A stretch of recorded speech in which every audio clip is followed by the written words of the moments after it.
بسم اللہ الرحمن الرحیم۔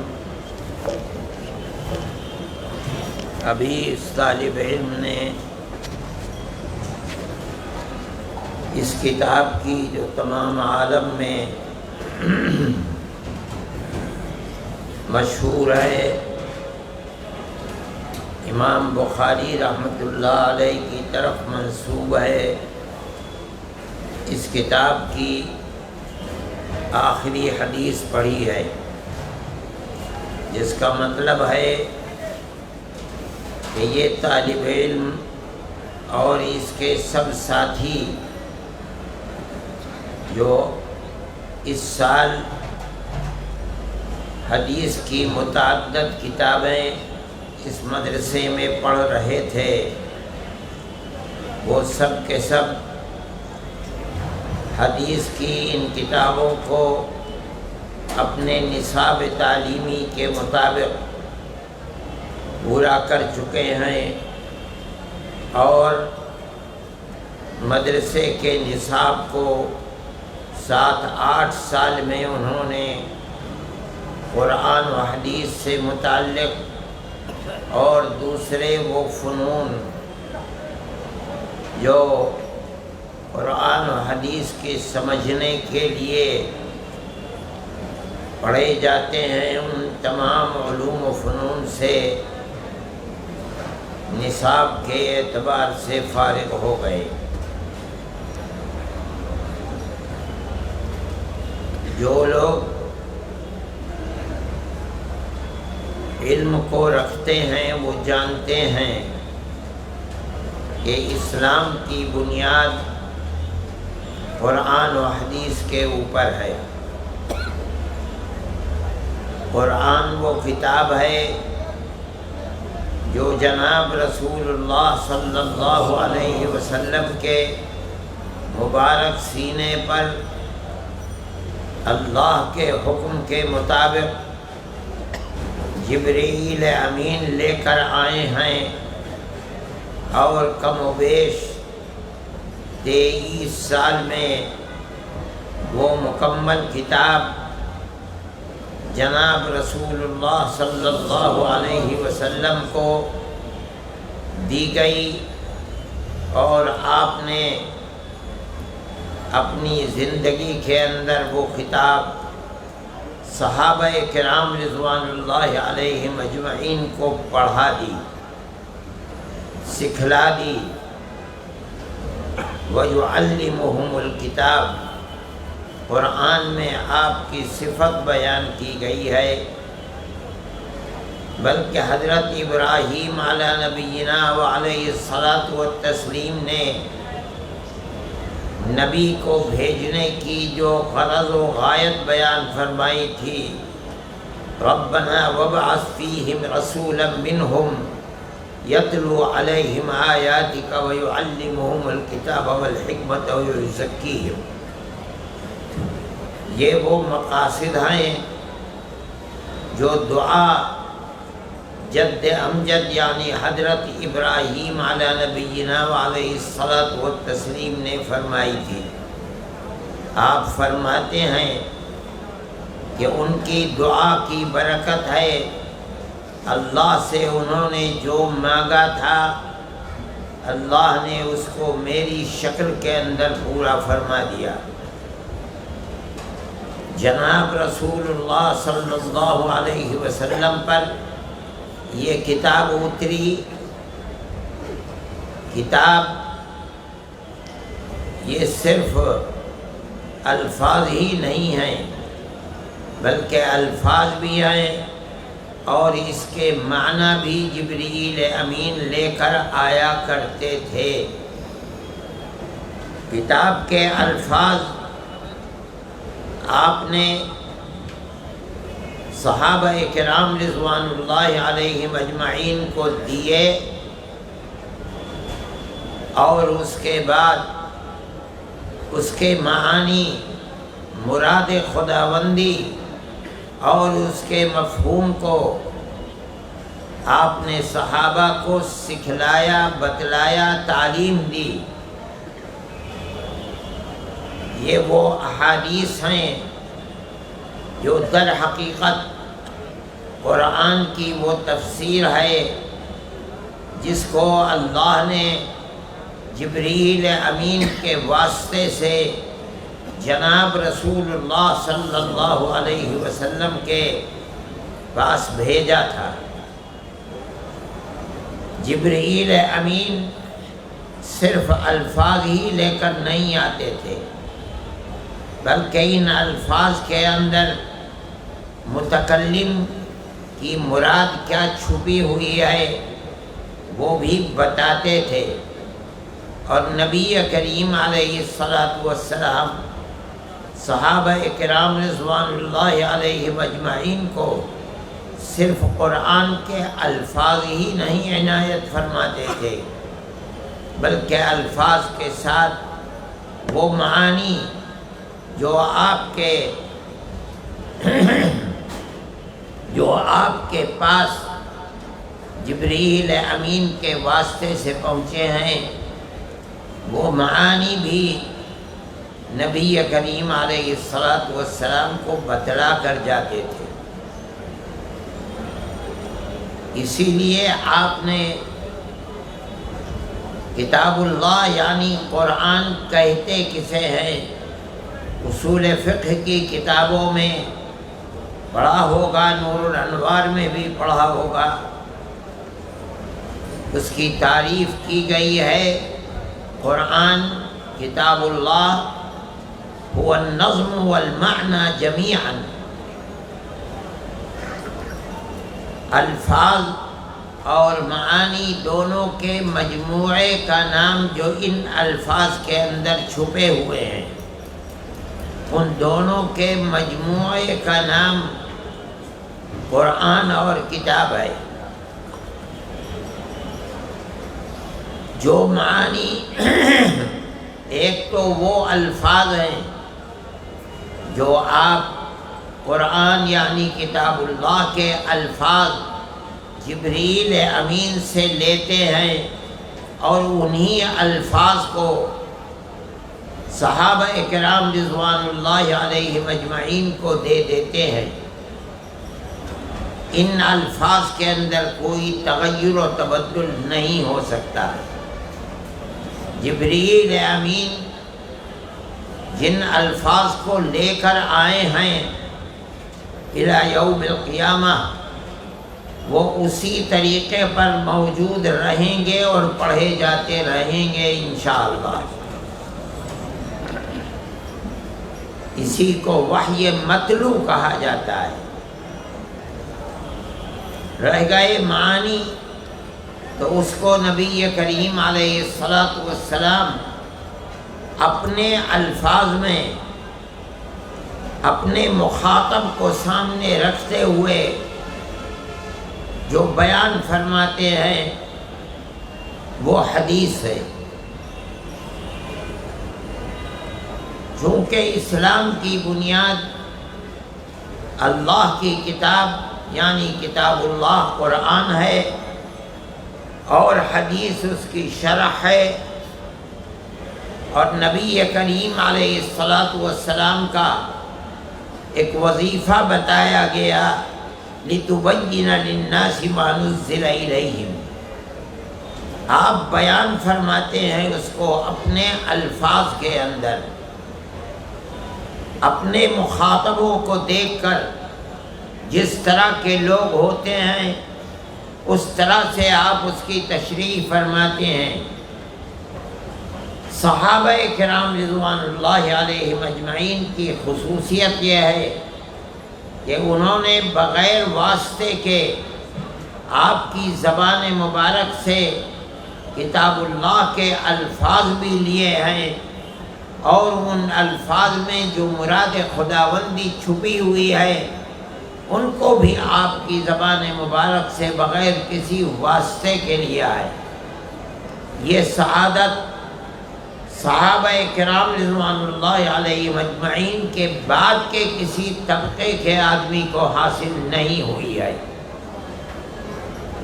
قیامت تک جتنے طبقے بڑھتے چلے جا رہے ہیں اتنے ہی واسطے بڑھتے چلے جا رہے ہیں۔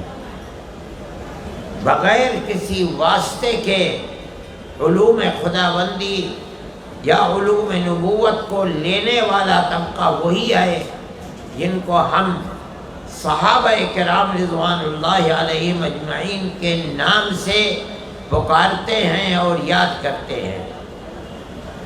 ہمارا عقیدہ یہ ہے کہ اس دنیا کے اندر کوئی طبقہ ایسا ثقہ نہیں ہے کہ طبقے کا طبقہ ثقہ ہو، علاوہ صحابہ کرام رضوان اللہ علیہم اجمعین کے۔ انہوں نے جو ایسے کتاب اللہ کو آپ کی زبان مبارک سے سنا اور اس کو محفوظ رکھا، انہوں نے اسی طرح جو کتاب اللہ کے معانی آپ نے بتائے ہیں ان کو بھی سنا اور سن کر محفوظ فرمایا۔ اب وہاں سے جو واسطے آئے ہیں، تابعی نے جس طرح صحابی نے نبی کریم علیہ السلام سے سنا، اسی طرح تابعی نے صحابہ سے سنا، تابعین نے تابعین سے سنا، اسی طرح کم و بیش 200 سال تک علم چلتا چلا آیا، یہاں تک کہ اللہ نے ایسے افراد پیدا کیے دنیا میں جنہوں نے ان علوم کو مدون کر دیا، کتابی شکل کے اندر پیش کر دیا۔ آج یہ کتاب آپ کے سامنے در حقیقت وہی کتاب ہے جس کو امام بخاری رحمۃ اللہ علیہ نے خداداد صلاحیت کی بنیاد پر، چونکہ اللہ کو یہ علم محفوظ رکھنا تھا قیامت تک، اس بنیاد پر ایسے افراد پیدا کیے جو آپ کے ان علوم کو محفوظ رکھ سکیں۔ آپ کی پوری زندگی ہو یا آپ کے پیش کردہ علوم ہوں، چاہے وہ عقائد سے متعلق ہوں، چاہے وہ علوم عبادات سے متعلق ہوں، چاہے وہ علوم معاملات سے متعلق ہوں، چاہے وہ علوم معاشرت سے متعلق ہوں، چاہے وہ علوم اخلاق سے متعلق ہوں وغیرہ، کسی نبی کے ماننے والوں نے اپنی نبی کے پیش کیے ہوئے علوم اور زندگی کو اس طرح محفوظ نہیں کیا اور نہیں رکھ سکی کوئی امت جس طرح امت محمدیہ علی صاحبہ الصلاۃ والسلام نے اپنے نبی کے علوم اور اس کی زندگی کو محفوظ رکھا ہے۔ آج 1400 سال گزر گئے اور آپ رات کو سوتے تھے تو کس طرح سوتے تھے، آپ اٹھتے تھے تو کس طرح اٹھتے تھے، کیا کرتے ہوئے اٹھتے تھے، کیا دعا مانگتے تھے، آپ وضو کس طرح کرتے تھے، نماز کس طرح پڑھتے تھے، آپ کا چہرہ انور کیسا تھا، آپ کا رنگ کیسا تھا، آپ کس طرح چلتے تھے، یہ تمام کے تمام علوم امت محمدیہ علی صاحبہ الصلاۃ والسلام کو یہ سعادت اللہ کی طرف سے ملی ہے کہ انہوں نے نبی کے ان علوم کو محفوظ رکھا ہے۔ آپ اگر عیسائیوں سے پوچھیں وہ نہیں بتا سکیں گے، آپ یہود سے پوچھیں وہ نہیں بتا سکیں گے۔ کسی امت نے اپنے نبی سے ایسی محبت اپنے دل کے اندر نہیں پائی ہے جیسی اللہ نے امت محمدیہ علی صاحبہ الصلاۃ والسلام کے دل میں حضرت محمد صلی اللہ علیہ وسلم کی پیدا فرمائی ہے۔ یہ حدیث کی ایک کتاب ہے جس کے اندر ساری دنیا اس پر متفق ہے کہ یہ کتاب اصح الکتب بعد کتاب اللہ ہے۔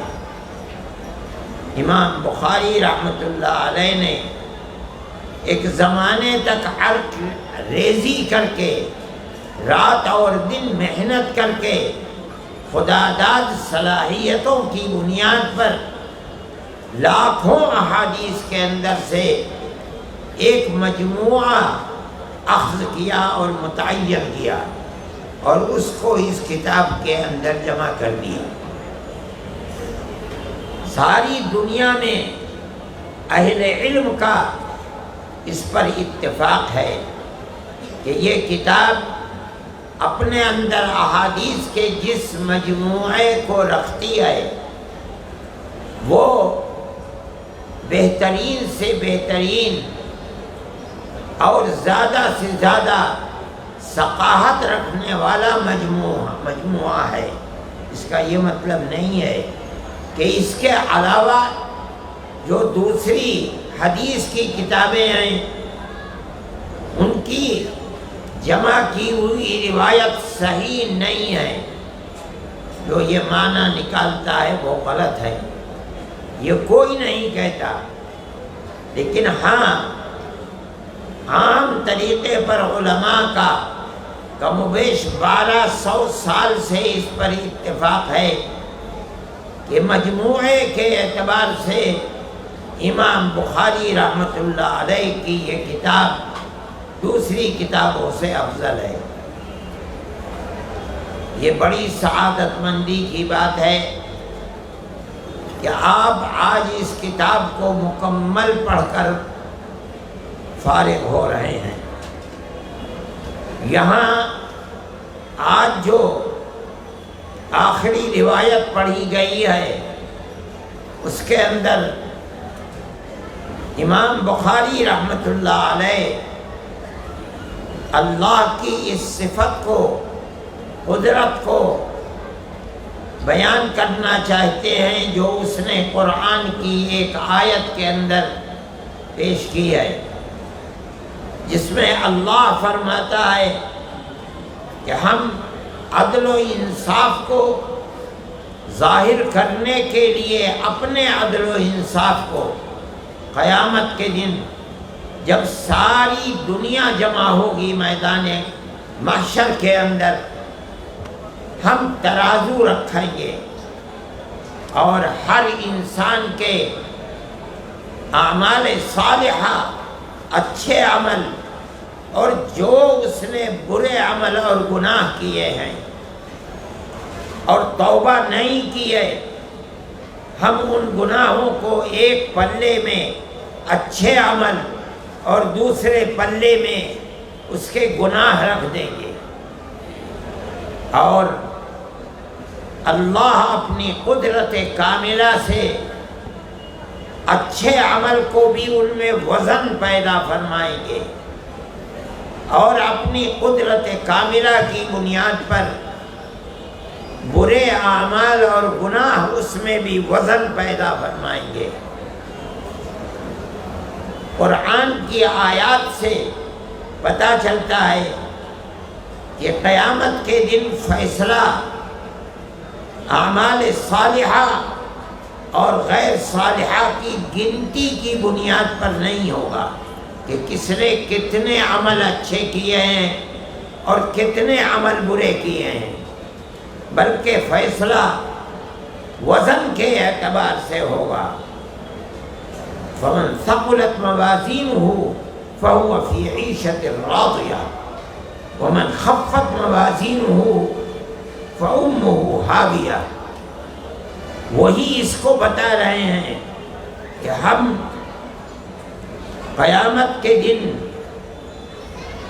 وزن اور بھاری ہونے کے اعتبار سے فیصلہ اس ترازو کے اندر ہوگا اور ہر آدمی اپنی آنکھوں سے دیکھے گا، مجال انکار نہیں ہوگی کہ وہ انکار کر سکے،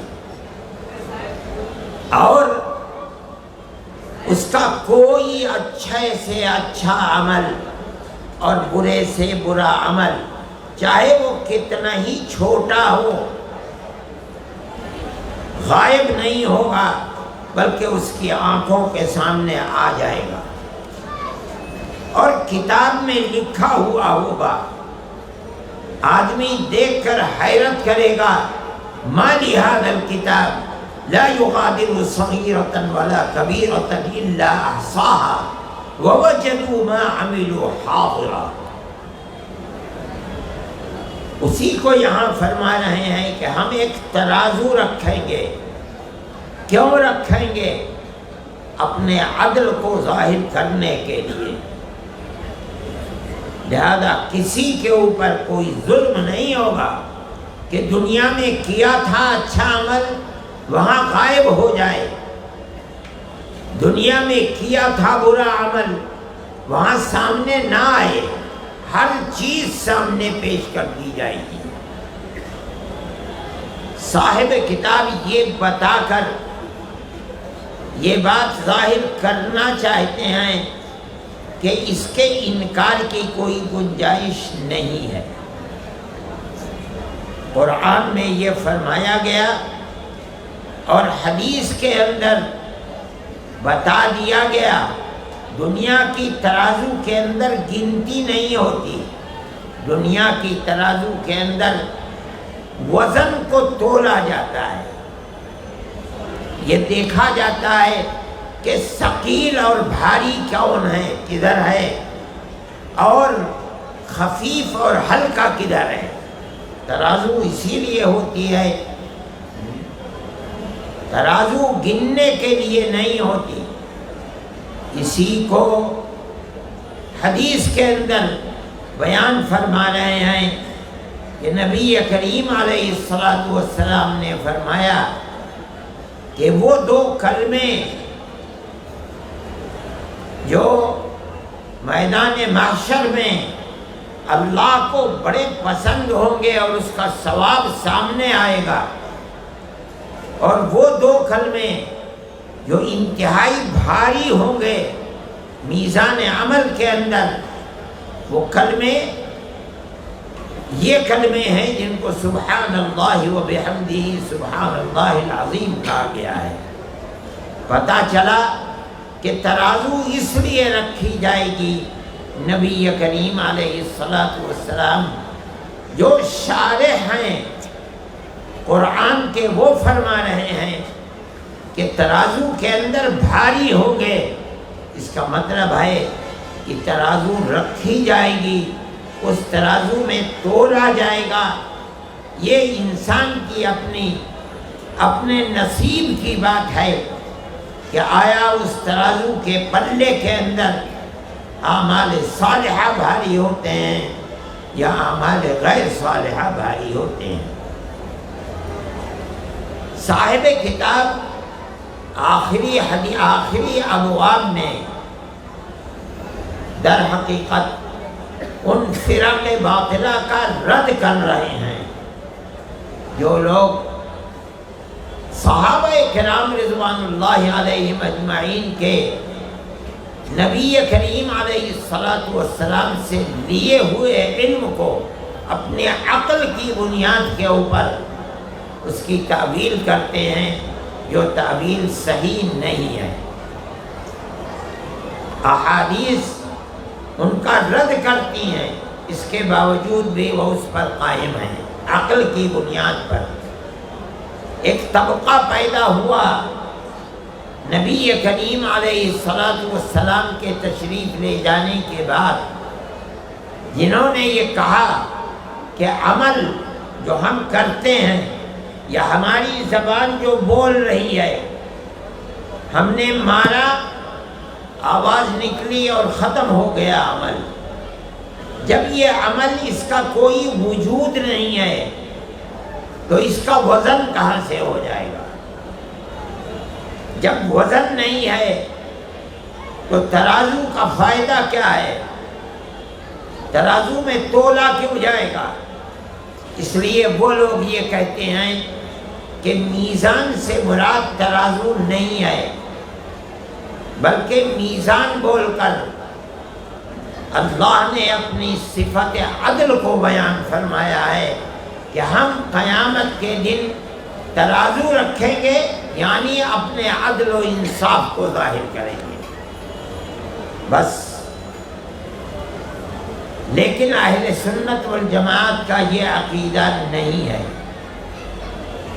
وہ یہ فرماتے ہیں کہ اللہ قرآن میں میزان کہہ رہا ہے، میزان ترازو کو کہا جاتا ہے جس کے اندر وزن کو تولا جاتا ہے، اور جناب رسول اللہ صلی اللہ علیہ وسلم جو شارح قرآن ہیں، جن کو علم جبرائیل امین نے لا کر اللہ کی طرف سے دیا ہے، وہ فرما رہے ہیں کہ ترازو کے اندر اچھے اعمال کا وزن ہوگا، کسی عمل کی پسندیدگی عند اللہ بہت زیادہ ہے، اس کا کسی عمل کی پسندیدگی زیادہ ہے، اس عمل کا وزن بھی بہت زیادہ ہوگا۔ یہی بنیاد ہوگی کسی عمل کے اندر، نیک عمل میں وزن کی، اور یہی بنیاد ہوگی برے عمل کے اندر وزن کی۔ جو اللہ کو جتنا ناپسندیدہ ہے اتنا ہی خرابی کے اعتبار سے اس کا وزن ہوگا، کوئی ایسا بھی برا عمل ہوگا جو سارے اعمال صالحہ کو برباد کر کے رکھ دے گا، اور نہیں کوئی عمل اللہ کا پسندیدہ ہے اور موت سے پہلے وہ عمل ہو گیا، تو یہ بھی ہوگا کہ اس میں اتنا وزن پیدا ہوگا کہ زندگی بھر کے گناہ ہباء منثورا ہو جائیں گے، ختم ہو جائیں گے۔ رہ گئی یہ بات کہ یہ ہمارے اعمال، ان کا تو کوئی جسم نہیں ہے، جب جسم نہیں ہے تو وزن کیسے ہوگا؟ تو یہ ہو سکتا ہے کہ وہ اعمال نامے جن کے اندر عمل لکھا ہوا ہے، ہو سکتا ہے کہ اللہ ان اعمال ناموں کے اندر ہی وزن کو پیدا فرما دے۔ جن اعمال ناموں میں اعمال صالحہ ہیں ان کا وزن الگ، جس اعمال نامے کو بایاں فرشتہ لکھ رہا ہے جو گناہ ہو رہے ہیں، ان اعمال نامے کا وزن الگ، اور انہی دونوں کو ترازو میں رکھ دیا جائے۔ ترمذی کی روایت میں یہ بھی ثابت ہے کہ ایک شخص لایا جائے گا اللہ کے سامنے، اور اس کے اعمال نامے جو گناہوں سے بھرے ہوں گے کھول دیے جائیں گے، تو جہاں تک اس کی نظر کام کرے گی وہاں تک سیاہ ہی ہوں گے۔ اس سے پوچھا جائے گا کیا میرے فرشتوں نے تیرے اوپر کوئی ظلم کیا ہے؟ کہے گا نہیں، سر جھکا کر کھڑا ہوگا۔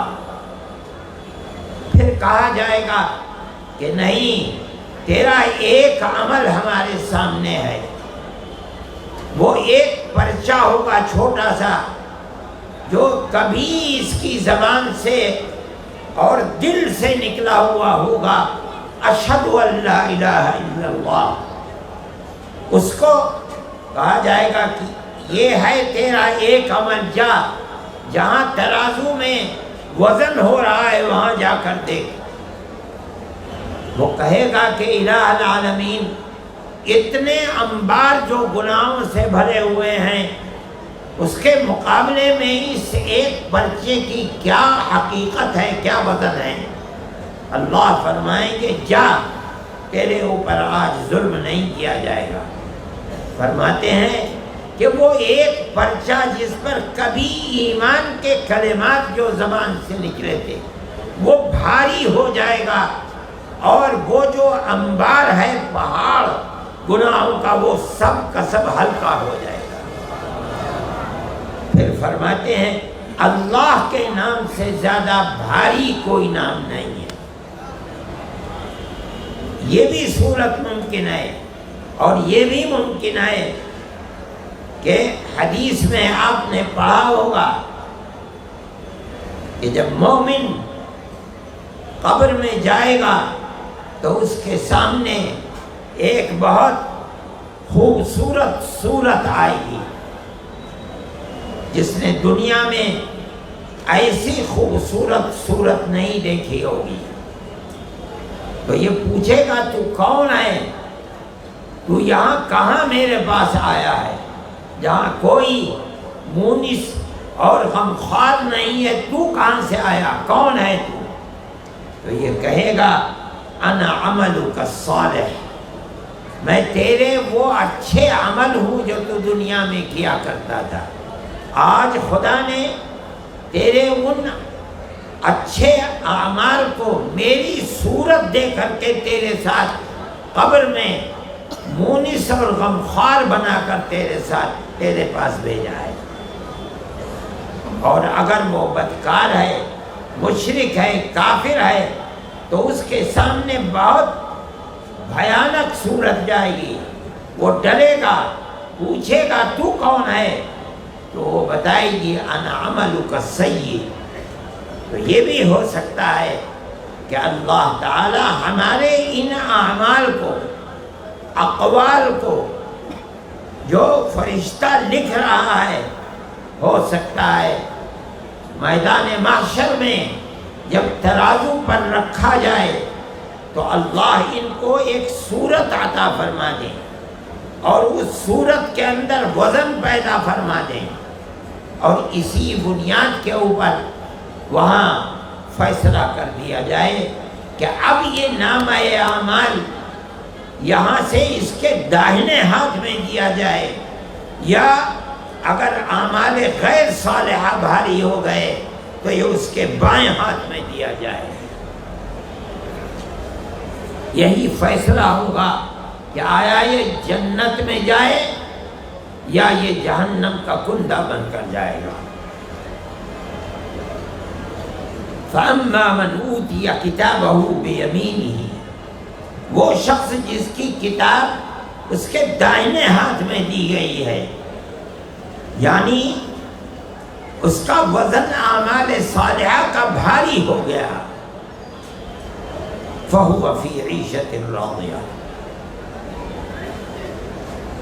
یعنی فَيَقُولُ هَاؤُمْ اقْرَؤُوا كِتَابِيَهْ، جو سامنے آئے گا خوشی کے مارے پھولا نہیں سمائے گا، کہے گا آؤ آؤ آؤ، دیکھو دیکھو اس میں لکھا کیا ہے، مجھ کو ویسے ہی تھوڑا ہی مل گئے، میں دنیا میں کرتا کیا تھا، آؤ دیکھو اس کو۔ انی ظننت انی ملاق حسابیہ، میں تو رات اور دن ہر وقت ہر کام کرتے ہوئے یہ سامنے رکھتا تھا کہ مجھے موت کے بعد ایک دن آنا ہے جب حساب و کتاب دینا ہوگا، اس لیے میں جو کام کرتا تھا اس میں اللہ کی رضا اور اللہ کا خوف میرے سامنے ہوتا تھا۔ اس کا کیا انجام ہوگا؟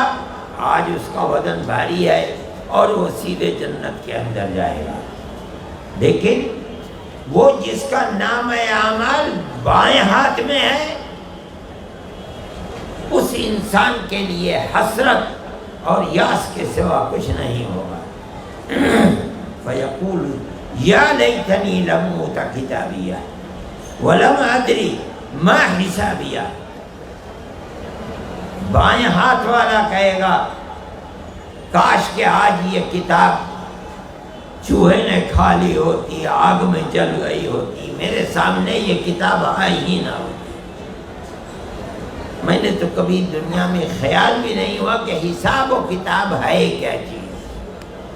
لوگ کہا کرتے تھے کہ قرآن نے کہا ہے حساب و کتاب دینا ہوگا، میں کہتا تھا ارے پرانی باتیں ہیں، ختم ہو گئی، بابر بعائش کوش کہ دنیا دوبارہ نہیں، جو کرنا ہے کر چل، پھر تھوڑی ہی دنیا ملے گی۔ یہ انجام ہے، یہ سبق در حقیقت وہ لوگ جو میزان عمل کا یقین نہیں کرتے اپنی عقل کی بنیاد پر، انہی کی تردید کے اندر یہ باب امام بخاری رحمۃ اللہ علیہ لے کر آئے ہیں، اور حدیث سے اس کی تائید بیان فرماتے ہیں۔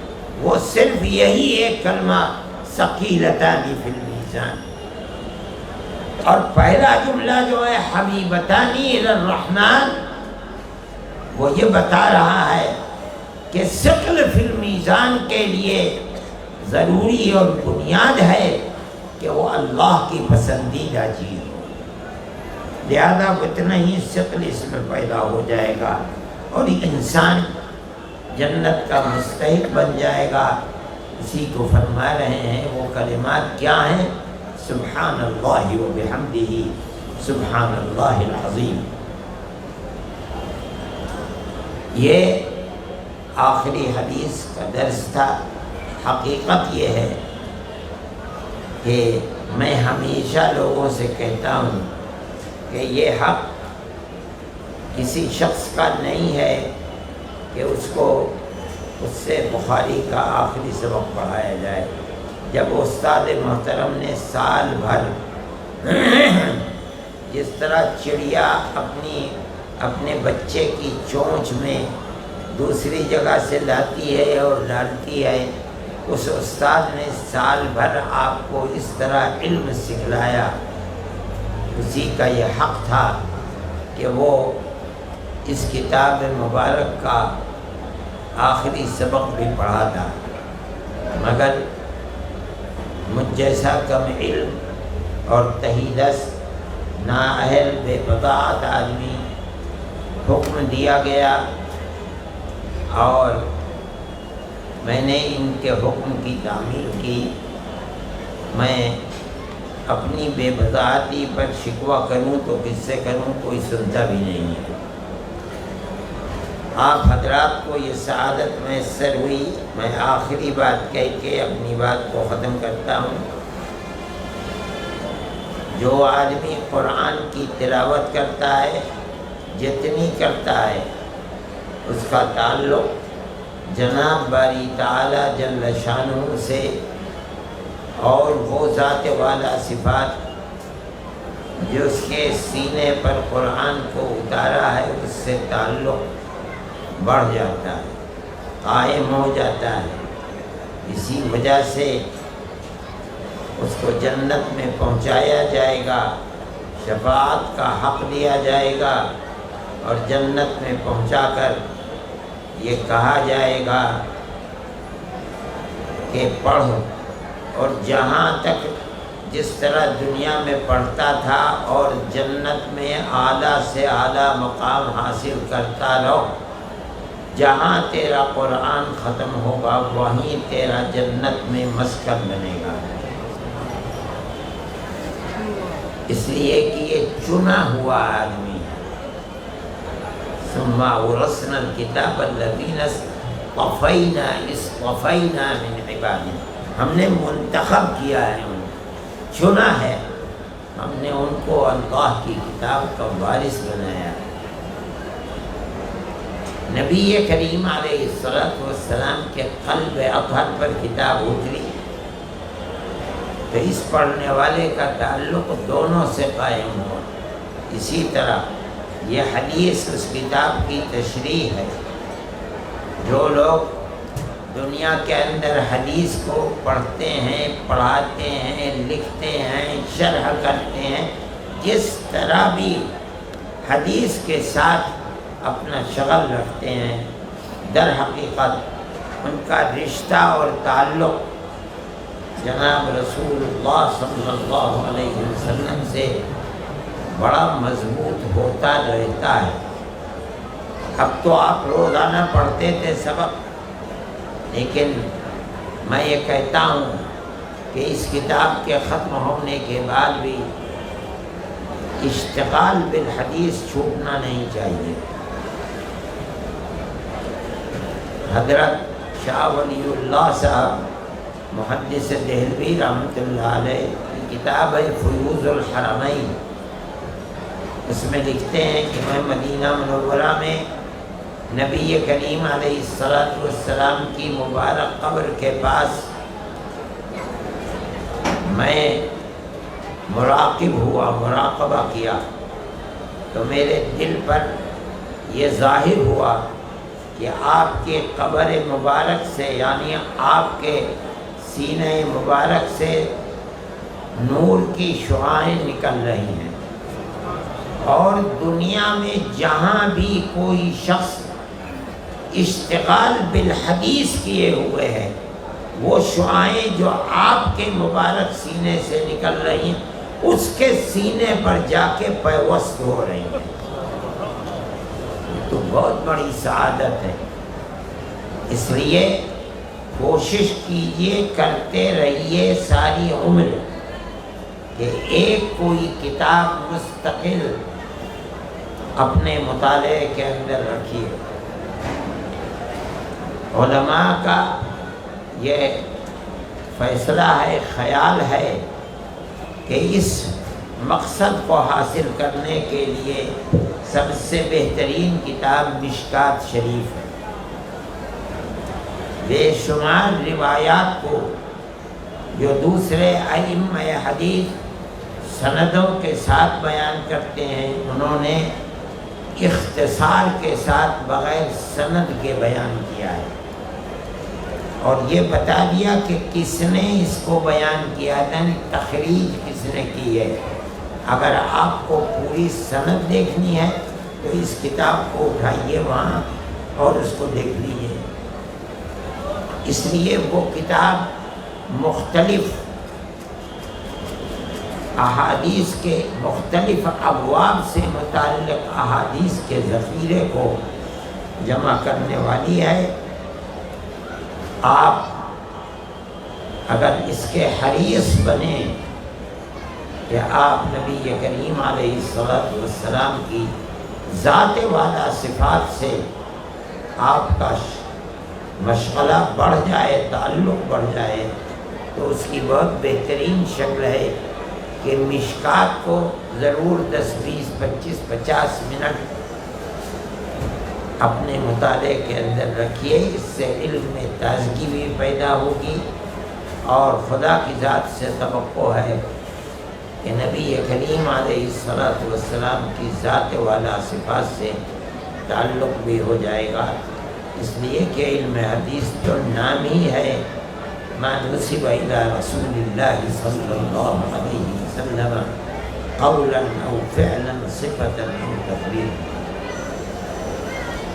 میں دعا کرتا ہوں کہ اللہ آپ کے علم میں برکت عطا فرمائے، دین کی خدمت کی توفیق عطا فرمائے، اعمال صالحہ کے کرنے کی سعادت میسر فرمائے، اور اعمال غیر صالحہ کو آپ کی زندگی سے دور فرمائے، اور سب حاضرین کو مقاصد حسنہ میں کامیابی عطا فرمائے۔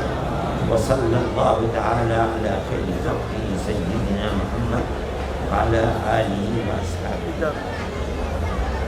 دیکھیے، اجازت حدیث کا اللہ جانتا ہے، میں اہل نہیں ہوں۔ میرے پاس لوگوں کے فون آتے رہتے ہیں، اور عربوں کے خصوصیت سے میں ان سے کہہ دیتا ہوں اور قسم کھا کر واللہ لا استحق ذلک، میں آپ لوگوں سے بھی یہی کہتا ہوں۔ اس لیے آپ کا استاد آپ کو اجازت حدیث ہے، میں کیا اجازت حدیث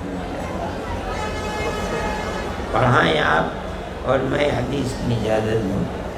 دیکھیے، مانیں گے نہیں ہے۔ دیکھیے، ایک چیز سنیے، آج کل زمانہ بہت فتنوں کا زمانہ ہے۔ دارالعلوم دیوبند کی ایک خصوصیت ہے، جو مدرسے دارالعلوم دیوبند سے پہلے تھے ان کو بھی یہ خصوصیت میسر نہیں تھی جو دارالعلوم دیوبند کو میسر ہوئی ہے۔ وہ یہ ہے کہ ہندوستان کے اندر، آج تو ہندوستان تقسیم ہو گیا، تقسیم سے پہلے کے ہندوستان کے اندر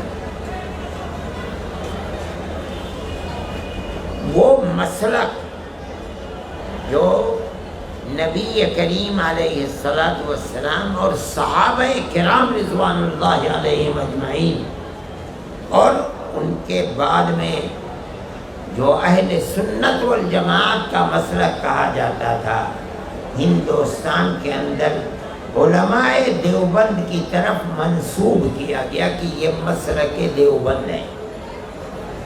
اس کا یہ مطلب ہرگز نہیں کہ یہ کوئی خاص مسلک ہے جن کو ہمارے اکابر نے بنایا، نہیں، غلط ہے، جھوٹ ہے۔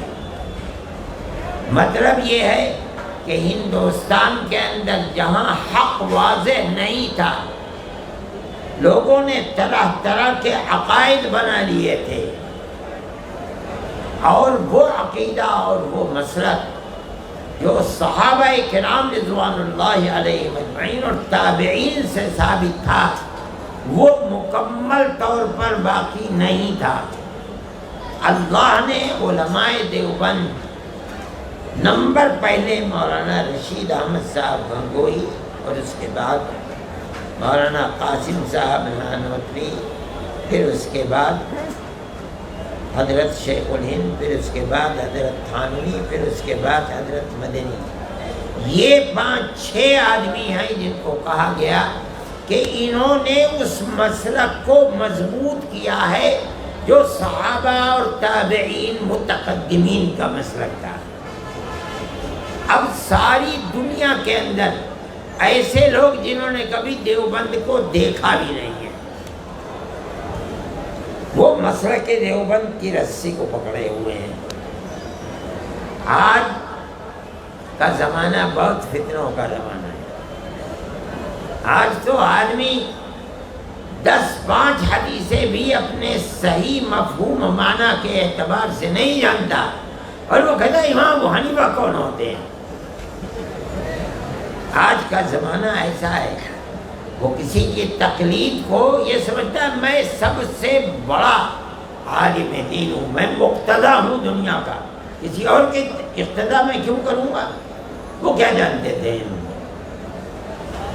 میں اجازت نہیں دیتا ہوں، لیکن میرے پیچھے پڑ جاتے ہیں تو میں اس شرط پر اجازت دیتا ہوں کہ جو علماء دیوبند کو جن کے میں نے نام دیے، ان کے مسلک کو اپنا زندگی بھر کا مسلک بناتا ہے اور اسی پر نجات سمجھتا ہے، اور یہ جانتا ہے کہ صحابہ اور تابعین اور تبع تابعین کا یہی مسلک تھا اور یہی صحیح ہے۔ میں اسی پر جینا باعث نجات سمجھتا ہوں اور اسی پر مرنا باعث نجات سمجھتا ہوں، اسے میں اجازت دیتا ہوں۔ اور جو اس روش پر نہیں چلتا، میرا اس سے کوئی تعلق نہیں ہے۔ صحیح ہے نا مولانا؟ تو دعا کرائیے، اگر صحیح ہے تو دعا کرائیے، اور اگر غلط ہے تو مت دعا کرائیے۔ میں کرا ارے بھائی میری آواز بھی کوئی مشتاق نہیں آپ کی دعا کی۔ چھوٹے آدمی کی مصیبت ہے کہ اس کی بات کو کوئی مانتا نہیں۔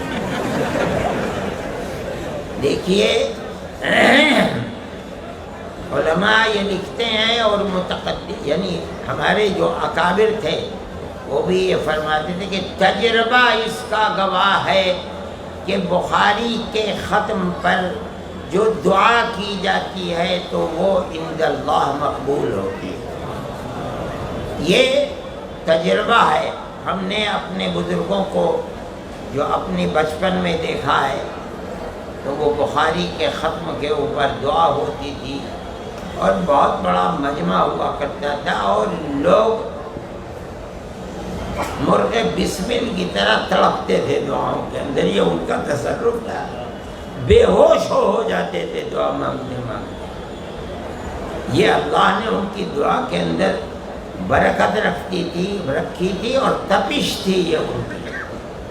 اس سے پہلے کے جو لوگ تھے وہ بھی، بلکہ ایک زمانے تک ایسا رہا کہ اگر کوئی مصیبت کا شکار ہوتا تھا اور وہ دارالعلوم کا معاون ہوتا تھا اور وہ درخواست کرتا تھا، تو دارالعلوم میں ختم بخاری کر کے دعا کرائی جاتی تھی اس کے لیے، اور چھوٹے چھوٹے سپارے یعنی 5-5 صفحے کے بنے ہوئے تھے، وہ طلبہ میں تقسیم کر دیے جاتے تھے، طلبہ پڑھ لیتے تھے، اس کے بعد دعا ہوا کرتی تھی۔ اسی بنیاد پر کہ تجربہ یہ ہے کہ ختم بخاری کے بعد جو دعا ہوتی ہے اللہ اس کو قبول فرماتا ہے۔ میں اب بھی گزارش کرتا ہوں کہ یہ کرائیں دعا، انہوں نے سال بھر پڑھایا ہے، برکت ہے۔ میں نے تو بخاری کا ایک سبق بھی نہیں پڑھایا کبھی، مجھ سے کہا گیا کہ تم بخاری پڑھاؤ، میں نے کہا میں نہیں پڑھاؤں گا۔ اس لیے میں گزارش کرتا ہوں بھائی ارے کیوں خواہ یہ طلبہ ہیں، آپ کے طالب علم میرے طالب علم نہیں ہیں۔ ہاں میں بھی کہلوا دوں ایسے ہی۔ اچھا بھائی میں جہرن دعا نہیں کر پاؤں گا، میں دعا کروں گا سرن، دیکھیں میں اسی لیے کہہ رہا تھا آپ کرائیے۔ اللهم إنا نشهدك أنت الله لا إله إلا أنت، أنت الأحد الصمد الذي لم يلد ولم